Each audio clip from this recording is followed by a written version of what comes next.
One of my favorite parts of the week's when we get to stop and talk to my old friend Bret Baier from the Fox News channel.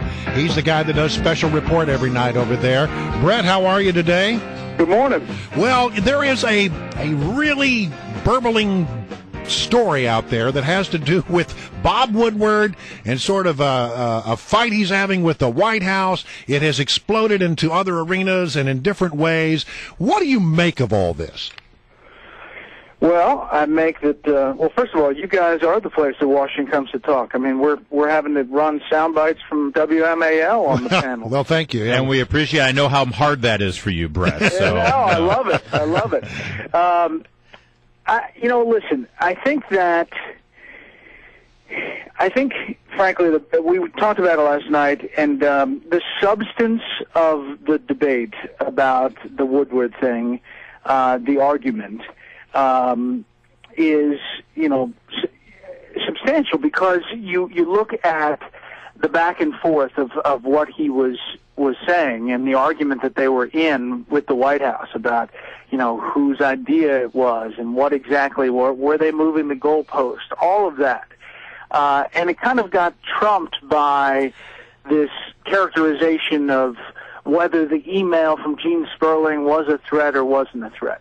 Looking at the one email, if you were to look at that email, I've received many emails that were far worse than that from this White House. Right. But, you add the screaming match and you add the other things, and then you add on top of that the layers upon layers of other reporters and Lanny Davis and others who've talked about this White House. Let me stop you right here because I want to run a little clip from your show last night. Here's what campaign Carl Cameron had to say about that little clip with Lanny. Even Democratic super lawyer Lanny Davis, who dealt with the press during President Clinton's impeachment, considers the email to Woodward inappropriate and says some of his columns for the Washington Times prompted similar Obama administration threats. So that's campaign Carl. You ran clips on it last night and talked about it. To me, that was even the more serious thing, because when you say to someone, we don't like what you're reporting, and if you keep reporting this, well, something bad might happen to your press credentials. Yeah, that's a pretty serious charge. Definitely. And if that's true and it pans out and it's accurate, and the editor that he was working for is, and that's is in fact what happened. That's really something. And but you add that to the stories of Ron Fournier from National Journal had this big write-up yesterday. Cheryl Atkinson.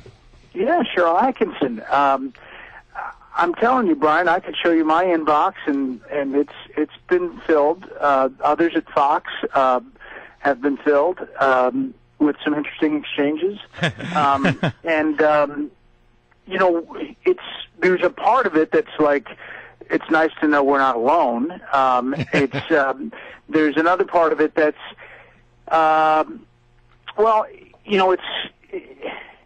it's a little bit frustrating because you want to deal with on a one-to-one basis with this White House and cover them in a fair way and try to deal with them and talk with them through, and we've had success many times doing that.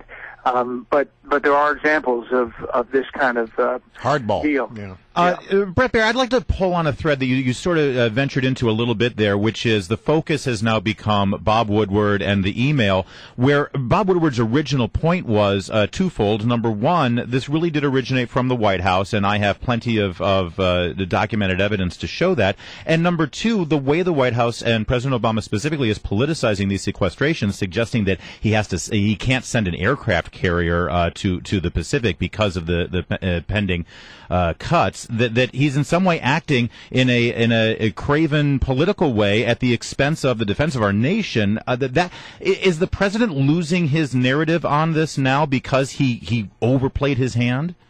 Yeah, I think, Larry, that's true, and I think you can see that in the way that they've had to tone back some of the rhetoric in describing the sequester. Just by calling it a tumble down instead of listing all the things that are going to happen starting today.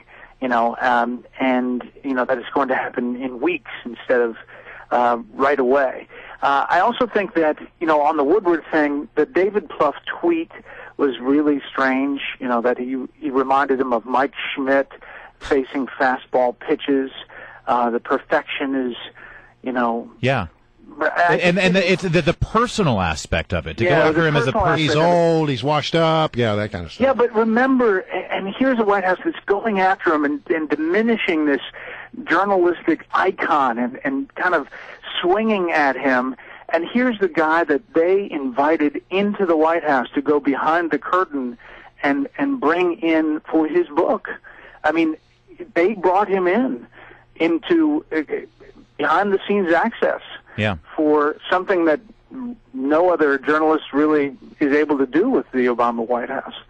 And now they, are attacking him for what he's saying about the sequester. Where do you think this sequester narrative plays out now, considering the fact that the White House is starting to ramp it back? They're now going to talk to the Republicans, it seems, starting today. What side is blinking here? Well, I don't know if either side is blinking. I do think that at least for the time being, the Republicans are in a better position because of, the administration seems to have overplayed its hand. I mean, the Arnie Duncan situation with the pink slips that didn't materialize in West Virginia. Yeah, that was something, wasn't it? The Attorney General talking about all of the dire consequences for the FBI, and then the GAO putting out a statement about the executive jets being used to fly the Attorney General around.